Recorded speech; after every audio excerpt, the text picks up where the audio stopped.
Yeah, March 19th. So I tell the neighbor, and we're getting about 7 inches. He says, yeah, if that's 7 inches, you got a problem.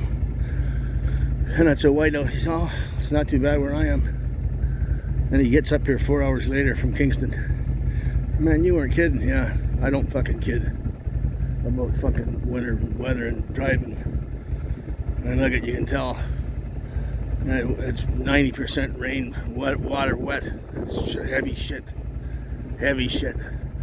You can see at least on the lower temple there, where with a brown roof or a gray roof, the little tiny bit of sun that does heat that up, it'll heat it up warmer inside than it is outside, and all that snow just slides right off. It hasn't come off this one yet,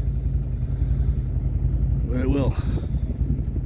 And that one's in the wind too, and this one's nicely blocked. That's why this one's lasted, what, 7 years or something? And that one there is probably 3 or maybe 4 years old now. Hardly any snow on the roofs of the houses or nothing, but anyway, that's how much snow we got. I can get down to the gravel, but I just keep the plow up just enough to, if the sun comes out, bang, all that gravel heats up fast, and this shit's gone in quickly, one day, probably a few hours. Anyway, you'll see it, CFMOTO. Running like a charm still. It's a 2021, now it's 2024, so never had no problems with it, nothing. Change the oil, change the filter, clean the air cleaners all the time. Thing of beauty. Keep your stick in the ice, your right hand crank over out.